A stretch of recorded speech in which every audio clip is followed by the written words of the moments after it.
நம்ம முதலமைச்சர் சொல்றது வந்து ஒன்னே ஒண்ணுதான், அவங்களுக்கு என்ன தேவையோ அது அரசு செய்யும். சித்தாந்தத்துல நம்ம வேறுபடுறோம்ல. இதெல்லாமே வந்து பாஜக பிராமணஸ் அகைன்ஸ்டா போகுது. தமிழ்நாட்டோட மட்டும் பிரச்சனை இருந்தா முதலமைச்சர் வந்து முழுமையா அதை வந்து நிராகரித்து, சரிங்களா நீங்க வாங்க சிறந்த ஆட்சியை தாங்க. அவ்வளவு பாப்புலரா இருந்தார். மோடியோட ஒரு பாப்புலாரிட்டி அதிகம். வெளியுறவுத்துறை அமைச்சர் ட்ரம்ப் தான் நம்ம நாட்டுக்கு. இங்க எந்த வரியுமே இல்லைன்னு சொன்னதுக்கு அப்புறம் தான் இதனால இந்தியாவுக்கு பாதிப்பு தானே. அதற்கு முழு காரணம் மோடியாக தான் இருப்பார். தொடர்ந்து அரசியல் படிப்போம், பேசுவோம், விவாதிப்போம்.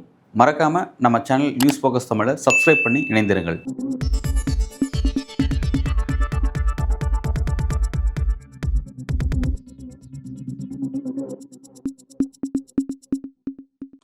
நியூஸ் ஃபோக்கஸ் தமிழ் நேயர்களுக்கு வணக்கம்.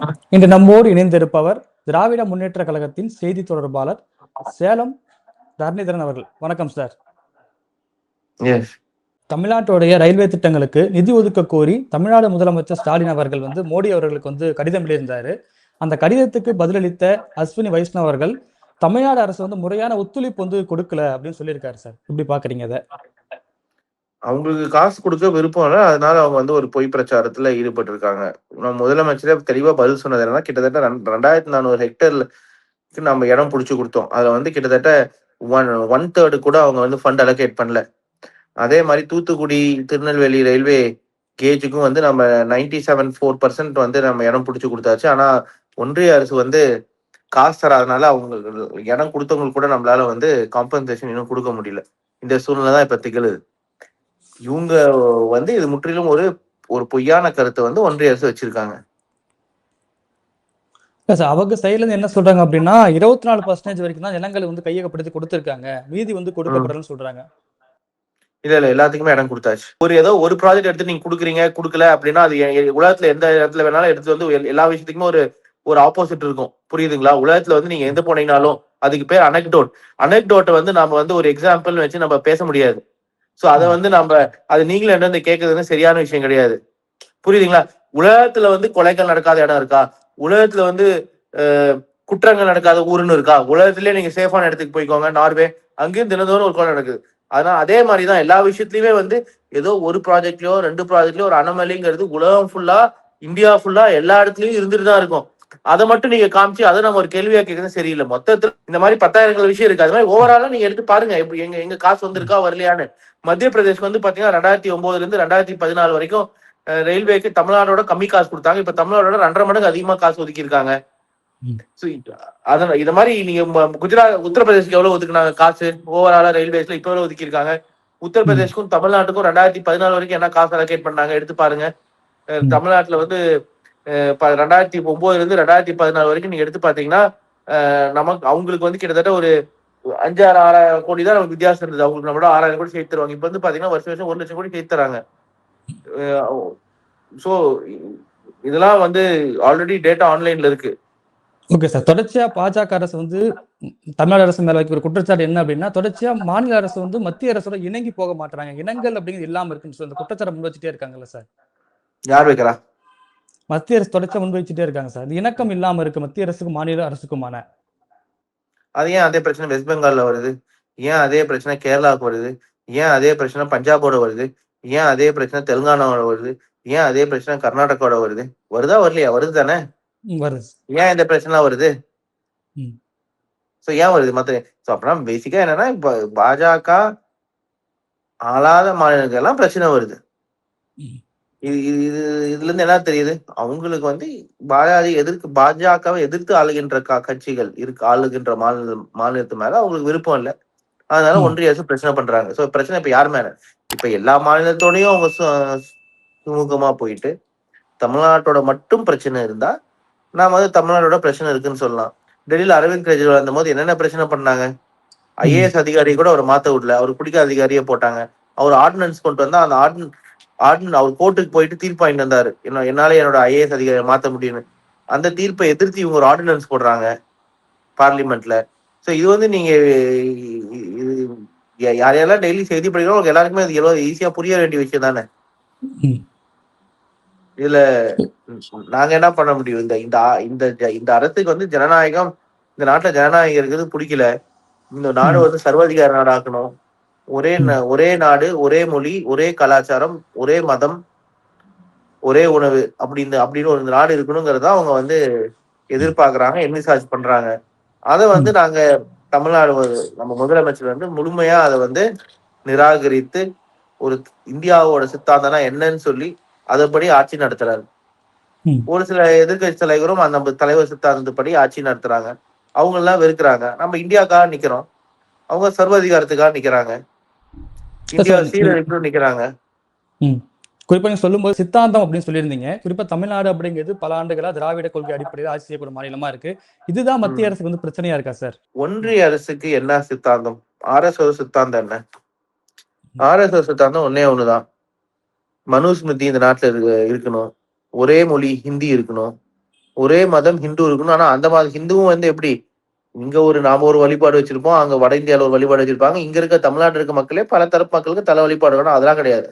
அவங்களுக்கு சனாதன தர்மம் உள்ளார இருக்கின்ற அந்த வர்ணாசிரமத்தோட ஹிந்துவிசம் பிராமின்ஸ் ஃபாலோ பண்ற ஹிந்துவிசம் தான் இந்தியா ஃபுல்லா எல்லாரும் ஃபாலோ பண்ணணும். அது ஒரே மதம். அந்த மதத்திலேயே வந்து பிராமணிசம்.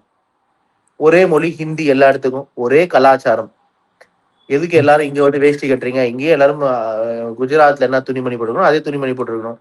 இங்க நீங்க வந்து அஹ், சாதம் சாப்பிடுறீங்க, இல்ல இங்க எல்லாரும் சப்பாத்தியும் தாலும் தான் சாப்பிடணும். அவ்வளவுதான். அதுதான் அவங்களோட ஐடியா. இதுதான் வந்து இதுக்கு முன்னாடி வந்து பண்ணிருக்காங்களான்னு பார்த்தா சைனால அந்த மாதிரிதான் பண்ணாங்க. சைனாலயும் ஒரு 100 ஆண்டுகளுக்கு முன்னாடி எல்லாம் வந்து பாத்தீங்கன்னா ஒவ்வொரு இடங்கள்லயும் ஒவ்வொரு வித்தியாசமான மக்கள் இருந்தாங்க. அவங்களுக்குள்ளார டைலாக்ஸ் எல்லாம் ஸ்ட்ராங்கா இருந்தது. இந்த அளவுக்கு வேறுபாடு இல்லைனாலும் அதை வந்து அவங்க வந்து ஒரே நாடு அப்படின்னு ஆக்கணும்னு ஆக்குனாங்க. அதுதான் எங்களோட ஐடியா. ம். அதை நோக்கி போறாங்க. ம். நம்ம முதலமைச்சர் சொல்றது வந்து ஒன்னே ஒண்ணுதான். வேற்றுமையில் ஒத்துமை தான் இந்தியா. அதனால ஒவ்வொரு மாநிலத்துக்கும் ஒரு கலாச்சாரம் இருக்கு. அந்த கலாச்சாரம் பாதுகாக்கப்படும். ஒவ்வொரு மாநிலத்துக்கும் ஒரு மொழி இருக்கு. அந்த மொழி பாதுகாக்கப்படும். மதம் என்பது அரசியலுக்குள்ளார வரக்கூடாது. அவங்கவுங்களோட உரிமை. எந்தெந்த மதத்தை வழிபடணுமோ அவங்க வழிபடணும். எப்படி வழிபடணுமோ படணும். அது அரசு வர தேவையில்லை. அவங்களுக்கு என்ன தேவையோ அது அரசு செய்யும். அவ்வளவுதான். சோ அனைத்து ஜாதியினரும் அர்ச்சகர் ஆகலாம் அப்படின்னு நம்ம கொண்டு வரோம். அனைத்து ஜாதியினரும் எல்லா கோவிலுக்கும் போகலாம். கோவில்ல எல்லா வழிபாடுகளையும் ஈடுபடலாம். இதெல்லாமே வந்து பாஜகவோட பிராமணர்ஸ் அகைன்ஸ்டா போகுது. அவங்க ஹிந்தி திணிப்புக்கு எதிராக போகுது. அது அந்த சித்தாந்தத்துல நான் வேறுபடுறோம்ல. திராவிட மாடல் என்பது அனைவருக்கும் எல்லாம். பாஜகவின் மாடல் என்பது 1% எல்லாம். 1% டாப் 1% தான் எல்லாம். பிராமின் பனியா கவர்மெண்ட். சோ அவங்க சித்தாந்தத்துக்கு நம்ம நேர் எதிர் சித்தாந்தமா இருக்கிறதுனால நம்மளதான் அவங்க எதிர்க்கிறாங்க. அதுவும் நம்ம வந்து ஒரு எதிர்கட்சியா இல்ல, எதிர்க்கிற ஒரு பலமான ஆளும் கட்சியா இருக்கும். அதனால அவங்க தலைவலி தரப்போற கட்சி அப்படின்னு எடுத்து பார்த்துட்டா திராவிட முன்னேற்ற கழகம் தான். ஆனா இன்னைக்கு மட்டும் நடக்கலையே. இதுக்கு முன்னாடி 60கள்ல வேற கட்சி ஸ்ட்ராங்கா இருந்தபோது அவங்களை எதிர்த்தோம். அதனால இந்தியாவில வந்து இன்னும் ஹிந்தி வந்து தேசிய மொழியாவில இல்ல ஹிந்தி தேசிய மொழியா இருக்கும். சோ திமுகவை அவங்க நீதி கட்சியே சரி, திராவிட கழகத்தை சரி, திமுக சரி, அரசு இன்னைக்கு எதிர்க்கல. என்னைக்கு தோன்றாங்களோ அன்னையிலிருந்து எதிர்க்கிறாங்க. தோல்வி அடைகிறாங்க. இன்னைக்கும் முயற்சி செய்யறாங்க, தோல்வி அடைவாங்க. அதுல எந்த மாற்று கருத்தும் இல்ல. ஆனா முயற்சி எடுத்துட்டு தான் இருப்பாங்க. நம்ம 1940கள் ஐரோப்பாவிலேயே பார்த்தோம். அப்ப 1939ல ஹிட்லர் ஆஸ்திரியாவுக்குள்ள படையிடும் போது மக்கள் எல்லாம் வழியில நின்று கைத்தட்டி வரவேற்றுனாங்க. சரிங்களா, நீங்க வாங்க, சிறந்த ஆட்சியை தாங்க. அவ்வளவு பாப்புலரா இருந்தார். மோதியோட ஒரு பாப்புலாரிட்டி அதிகம். ஆனா அதுவே 6 வருடங்கள் கழித்து 2046ஆம் ஆண்டு ஆஸ்திரியா நாட்டுல ஹிட்லரை பத்தி ஹிட்லருங்கிற வார்த்தையே சொல்லக்கூடாது. அந்த சர்நேமை பேன் பண்றாங்க. அந்த பேரை சொல்லக்கூடாதுன்னு சொல்றாங்க. அவரோட புக் வந்து பேன் பண்றாங்க. Mind காம்ப்ங்கிற book. சோ அதனால மோடி இப்ப வந்து ரொம்ப பவர்ஃபுல்லா இருக்கிற மாதிரி நமக்கெல்லாம் தோணலாம். ஒரு பல ஆண்டு காலம் ஆளலாம் அப்படின்னு நமக்கு தோணலாம். ஆனா நீங்க வரலாறு எடுத்து பாத்தீங்கன்னா இது வரலாறுக்கு வந்து மோடி போன்றதோ இல்ல RSS போன்ற ஒரு இயக்கங்களோ வளர்ந்து ஒரு பெரிய இயக்கமாயி ஒரு லாங் டிஸ்டன்ஸ்க்கு ஆட்சி செய்வாங்க அப்படின்னு நிறைய பேர் யார் யாரெல்லாம் திகழ்ந்திருக்காங்களோ அவங்க எல்லாமே வந்து ஒரு குறுகிய காலத்திலேயே அவங்க வந்து காணாம போயிருக்காங்க, இல்ல மக்களால் வெறுக்கப்பட்டிருக்காங்க. அதுக்கு என்ன காரணம்? ஒரு சில மக்களை அப்பப்ப ஏமாத்தலாம், ஆனா எல்லா மக்களையும் எல்லா நேரமும் ஏமாத்திட்டே இருக்க முடியாது. அதனால மக்களுக்கு வந்து தெளிவா இதெல்லாம் வெளிச்சம் வந்துட்டு இருக்கு, கண்டிப்பா வரும். ஆனா உங்களுக்கு டவுன்ஃபாலுமே எப்பயுமே எப்படி இருக்குன்னா, ஸ்லோப் இப்படி மேல போயிட்டே இருக்கும், டக்குன்னு கீழே விழுவாங்க. அதான் வரலாறு சொல்றது. சோ இப்ப இந்தியாவே எடுத்துக்கிட்டீங்கன்னா என்ன வளர்ச்சி அடைஞ்சிருக்கு? காங்கிரஸ் யூபிஏ காலகட்டத்துல 2004 இருந்து 2014 இந்தியா 4.5 மடங்கு வளர்ந்தது பொருளாதாரம். இப்ப 2.5 மடங்கு தான் வளர்ச்சி. தனிநபர் வருமானம் நமக்கும் பங்களாதேஷுக்கும் 2014 அவன் நம்மளோட 50% கம்மியா இருந்தான். இப்ப பங்களாதேஷ் தனிநபர் வருமானம் நம்மளோட 50% அதிகமா இருக்கு. 2014 பங்களாதேஷ்காரன் இங்க வரான் அப்படின்னு சொல்லி மோடி பிரச்சாரம் பண்ணார் அசாம்ல எல்லாம். அது தான் ஆட்சிக்கு வந்தாங்க. இப்ப இல்ல பார்த்தா சார், உலக பங்களாதேஷ் சொல்றாங்க பொருளாதாரத்துல 4வது நாடா இந்தியா வந்து வளர்த்து எடுத்திருக்கும். நீங்க 4வது நாடு 3வது நாடு ஜெர்மனியை ஓவர்டேக் பண்ணியாச்சு, யூகே ஓவர்டேக் பண்ணியாச்சு. அங்க மக்கள் தொகை என்ன சார்? 8 கோடி சார். இங்க என்ன சார் மக்கள் தொகை? 150 கோடி சார். 20 மடங்கு இங்க மக்கள் அதிகமா இருக்காங்க சார். என்ன சார் வளர்ச்சி? தனிநபர் வருமானத்துல நீங்க என்ன இருக்கீங்க? தனிநபர் வருமானத்துல இந்தியா எத்தனை இடத்துல இருக்கு? 130 இடத்துல, 140 இடத்துலயும் இருக்கு. நேபாள் நம்மளோட மேல் இடத்துல இருக்கான், பங்களாதேஷ் நம்மளோட மேல இருக்காங்க, கம்போடியா மேல இருக்காங்க, வியட்நாம் மேல இருக்காங்க. எந்த நாடு எடுத்தீங்கன்னாலும் அவங்க மேல இருக்காங்க, சப்சாகரன் ஆப்பிரிக்க நாடுகளை தவிர. பொருளாதாரம் வளருவதற்கு காரணம் இந்தியாவோட ஜனத்தொகை அதிகரிச்சுட்டே இருக்கிறதுனால. தனிநபர் வருமானம் எடுத்து பாருங்க. ஒரு நாட்டுல வந்து 1000 பேர் தான் இருக்கான், அவனோட நீங்க ஒப்பிடுவீங்களா? சொல்லுங்க. எது முக்கியம்? தனிநபர் வருமானம். ஏன் தனிநபர் வருமானம் இருந்தாலும் உங்களுக்கு என்னங்கிறது இருக்கும், சரிங்களா? அதனால இத வந்து ஒரு விஷயமா நம்ம வந்து பேசுறது மிகவும் தவறு. அதுவும் ஜிடிபி வந்து மேக்சிமம் இன்இக்வாலிட்டி, ஏற்றத்தாழ்வு அதெல்லாம் வந்து கேப்சர் பண்ணாது. இப்போ ஒரு ஊர்ல வந்து 100 பேர் இருக்கான்னு வச்சுக்கோங்க, ஒவ்வொருத்தருக்கும் ₹1 வருமானம் வருது. அந்த நாட்டோட ஜிடிபி 100 இருக்கும். அதுல வந்து 99 பேரோட வருமானம் ஒரு வருஷம் 50% ஆயிடுச்சு, 50% குறைஞ்சிருச்சு. அப்புறம் 50 பைசே ஒருத்தனுக்கு மட்டும் 1000 மடங்கு ஏறிடுச்சு வருமானம். அவனுக்கு மட்டும் வருமானம் 100 அப்படின்னு எடுத்து பாத்தீங்கன்னா அந்த நாட்டோட ஜிடிபி 149.5 இப்ப. என்ன சொல்லுவீங்க வளர்ச்சி? 100 மடங்கு வளர்ச்சிம்பீங்க. ஆனா விஷயம் எடுத்து பார்த்தா அங்க ஒருத்தனுக்கு மட்டும் வளர்ந்துருக்கு, மீதி இருக்கிறவங்க எல்லாம் அவனோட வாழ்வாதாரம் குறைஞ்சிருச்சு. முன்னாடி எவ்வளவு 3 வேளை சாப்பிடுறதா இப்ப 1 வேளை தான் சாப்பிடுறான். இப்ப துணிமணி வாரத்துக்கு 1 முறை வாங்க முடியும்னா சரி, மாசத்துக்கு 1 முறை துணிமணி வாங்க முடியும், வருஷத்துக்கு 1 முறை துணி வாங்க முடியும். ஆனா ஒரு ஆளுக்கு மட்டும் காசு அதிகரிச்சு அந்த காசை போயிடுச்சு வெளிநாட்டுல போட்டுருவான். ஸோ அதான் இந்தியாவிலையும் நடக்குது. ஸோ இது 2 விஷயம். ஒண்ணு பாப்புலேஷன் அதிகம், 2வது ஏற்றத்தாழ்வு. 100 பெரும் பணக்காரர்களோட வருமானம் மட்டும் தினந்தோறும் 4000 கோடி இறங்குது, 4000 கோடியே ஏறுது. அதே சமயம் 150 பேர் தினந்தோறும் தற்கொலை செஞ்சுக்கிறாங்க இந்த நாட்டுல உணவு பட்டினினால. சோ அதனால ஜிடிபி வளர்றது இவ்வளவு பெரிய நாட்டுல ஒரு பொருளாதார வளர்ச்சியை காமிக்கல. 2வது ஜிடிபி நீங்க மெஷர் பண்ணணும்னா இன்இக்வாலிட்டி எடுத்து பார்க்கணும். இன்இக்வாலிட்டி இங்க வளருது. சோ எல்லாருக்கும் இந்த காசு போய் சேருது, பரவலா வளர்ந்துருக்கானா கிடையாது. ஸோ அன்எம்ப்ளாய்மெண்ட் எடுத்துட்டா இந்தியாவில வந்து age 18 to 30 youth labour force பார்ட்டிசிபேஷனே வந்து வெறும் 50% தான். 50% பேர் தான் வேலைக்கே தேடுறாங்க.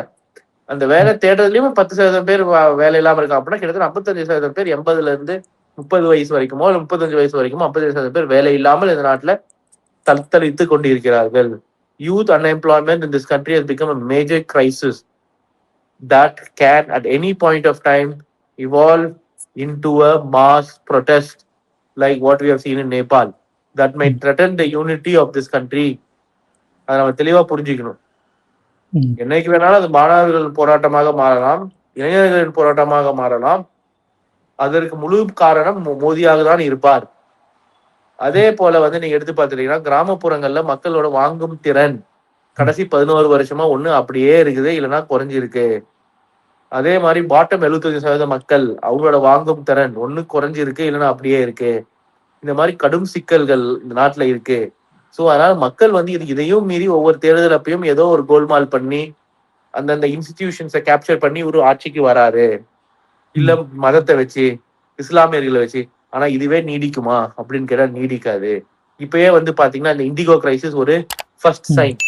ஒவ்வொரு செக்டர்லயுமே இப்ப நீங்களே சொல்லுங்க என்னென்ன இண்டிகோ, வேற என்ன அடுத்தது சொல்லுங்க. அமெரிக்கா இந்த மாதிரி இப்ப வந்து பாத்தீங்கன்னா வெளியுறவுத்துறை அமைச்சர் ட்ரம்ப் தான் நம்ம நாட்டுக்கு. நாம ரஷ்யால இருந்து ஆயில் வாங்கணுமா வாங்கணுமா யார் சொல்றா? ட்ரம்ப் சொல்றாரு. நாம அமெரிக்கா பொருட்களுக்கு என்ன வரி விதிக்கணும்னு யாரு சொல்றா? ட்ரம்ப் தான் சொல்றாரு. நாம வெனிசுலால ஆயில் வாங்கணும்னு யாரு சொல்றா? ட்ரம்ப் அவர்கள் தான். நாம எந்த நாட்டோட நண்பர்களா இருக்கணும் இருக்கக்கூடாதுன்னு யாரு சொல்றா? ட்ரம்ப். அப்புறம் ஜெய்சங்கர் யாரு? ட்ரம்போட பிஏ. ம். அவ்வளவுதான். அந்த நாடு அந்த நிலைமையில போயிட்டு இருக்கு. சோ அது அதனால இந்தியா வந்து மோடிக்கு கீழே அமெரிக்காவோட காலனியாக மாறிக்கொண்டிருக்கிறது. ம். சரிங்களா? அது அதனால எனக்கு தெரிஞ்சு 29ல இருந்து 34க்குள்ளார பாஜகங்கிற கட்சியே இந்தியா வரலாற்றுல இல்லாம போகும். ம். அதான் என்னோட சரி, கணிப்பு. குறிப்பா இந்த கடிதத்துக்கு பதிலளிச்ச அஸ்வினி வைஷ்ணவ் என்ன சொல்றாரு அப்படின்னா, நீங்க தமிழ்நாட்டுக்கு எதுவும் குடுக்கலன்னு சொல்றீங்க. ஆனா தமிழ்நாட்டு வளர்ச்சிக்கு வந்து அதிகம் கவனம் குடுக்குறோம். குறிப்பா வந்தே பாரத் ட்ரெயின் வந்து 9 குடுத்திருக்கோம். அம்ரித் பாரத்ல வந்து 9 ட்ரெயின் குடுத்திருக்கோம். 2014 இருந்து இது நாள் வரைக்கும் 8.5 அளவு வந்து நிதி வந்து அதிகரிச்சு குடுத்திருக்கும்னு சொல்றாரு. இந்த கதைக்கு எனக்கும் நேரம் இல்ல. உங்களுக்கும் நேரம் இல்ல. பாக்குற நேயர்களுக்கும் காரணம் இருக்கு. நேரம் இல்ல. நான் ஒரே ஒரு கேள்விதான். ஒவ்வொரு மாநிலத்திலும் 2004ல இருந்து கணக்கு போட்டுக்கலாம். 2004ல எவ்வளவு ஒதுக்குனாங்க? உள்நாட்டு உற்பத்தியில் என்ன சதவீதம் மத்திய பிரதேசுக்கு ஒதுக்கினார்கள்? என்ன சதவீதம் மத்திய பிரதேசுக்கு ஒதுக்கினார்கள்? என்ன சதவீதம் பீகாருக்கு ஒதுக்கினார்கள்? என்ன சதவீதம் குஜராத்துக்கு ஒதுக்கினார்கள்? தமிழ்நாட்டுக்கு ஒதுக்கினாங்க. தெலுங்கானா, கர்நாடகா, வெஸ்ட் பெங்காலுக்கு என்ன சதவீதம் ஒதுக்கினார்கள் அப்படின்னு சொல்லிட்டு 2004ல இருந்து 2025 வரைக்கும் ஒரு டேப்லர் காலம் போட்டு அனுப்பிச்சா உங்களுக்கு தெரியும். தமிழ்நாடு கொடுக்குற சதவீதம் உள்நாட்டு உற்பத்தியில் ரயில்வே பட்ஜெட் சதவீதம் 2014ல இருந்து 14 வரைக்கும் என்ன ஆவரேஜ் இருக்கோ அதோட இப்ப இந்த 11 வருஷத்துல பாதிக்கு மேல குறைஞ்சிருச்சு அப்படிங்கிறது தெரியும். நீங்க எடுத்துட்டு வந்து ஒரு விஷயத்தையோ 2 விஷயத்தையோ நீங்க சொன்னீங்கன்னா அது சரியாகாது. அது சரியான விஷயம் கிடையாது. ம். சரிங்களா?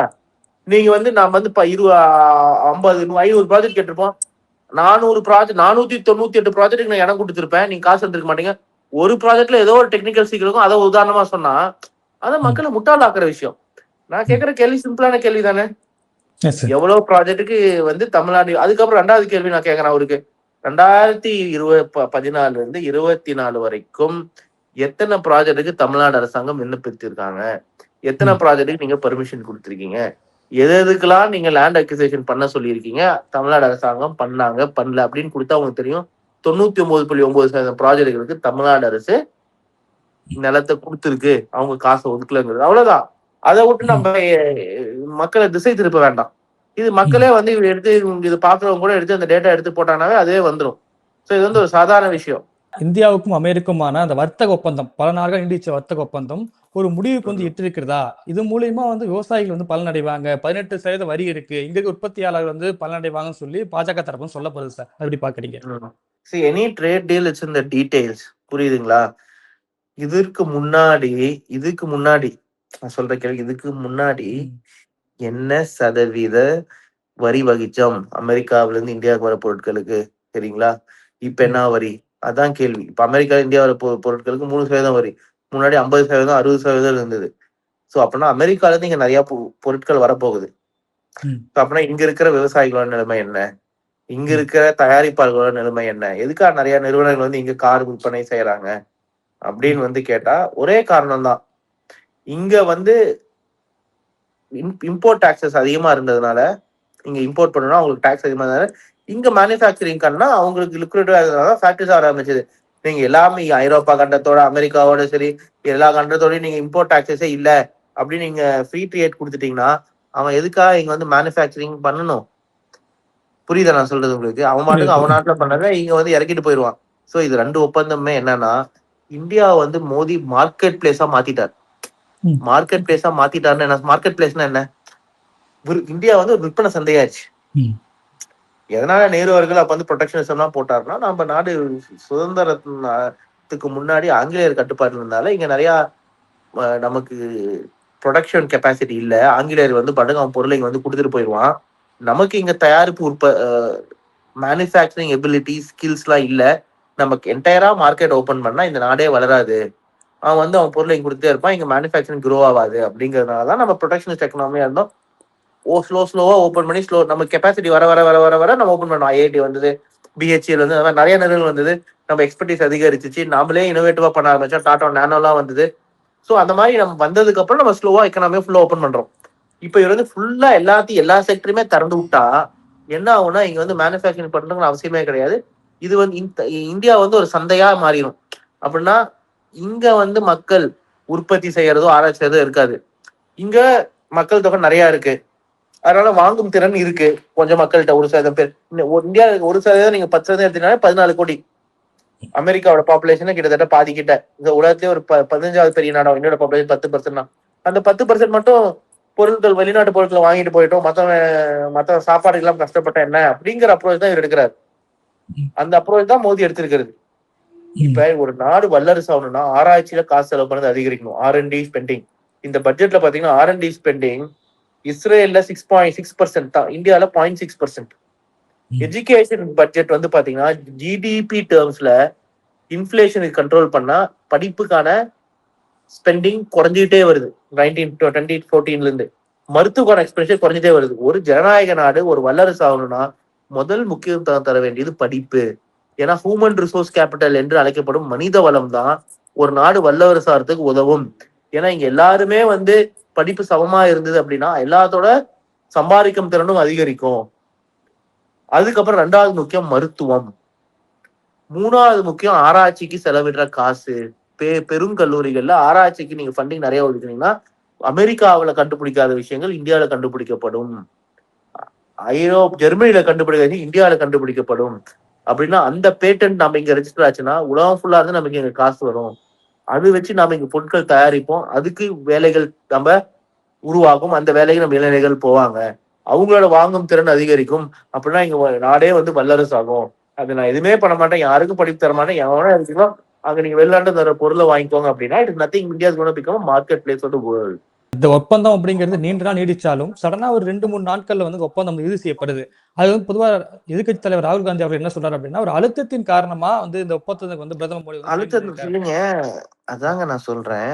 அவங்கள வந்து கார்னர் பண்ணியாச்சு இல்ல இப்ப. இதுக்கு முன்னாடி நீங்க உங்களுக்கு மன்மோகன் சிங் காலத்துல நமக்கு பெருசா டாரிஃப் இல்ல, 3% தான் இருந்தது. அமெரிக்கால இருந்த பொருட்களுக்கு நம்ம ஹை டாரிஃப் கொடுத்திருந்தோம். ரஷ்யால இருந்து நம்ம எண்ணெய் வாங்கலாம், என்ன வாங்கலாம். இப்ப நமக்கு 50% டாரிஃப போட்டு நம்மள பிளாக்மெயில் பண்ணி அவங்களோட பொருட்களை இறக்குமதி பண்றதுக்கு இங்க எந்த வரியுமே இல்லைன்னு சொன்னதுக்கு அப்புறம் தான் நமக்கு 18% வரியில அமெரிக்காவுக்கு பொருட்கள் அனுப்ப உத்தரவு போட்டிருக்காரு. இன்னும் அதே மாதிரி ரஷ்யாவோட எண்ணெய் வாங்கக்கூடாது, அந்த மாதிரி நிறைய விஷயங்கள். ஸோ இதனால இந்தியாவுக்கு பாதிப்பு தானே. ஸோ மீசையில மண்ணோட்டலன்னு மோதி பேசலாம், ஆனா உண்மை என்னன்னா இந்தியாவுக்கு வந்து இது ரொம்ப பலவீனமான விஷயம். ஓகே சார், இவ்வளவு நேரம் எங்க நிகழ்வில் கலந்து கொண்டு பல்வேறு கருத்துக்களை பயந்தமைக்கு நன்றி சார்.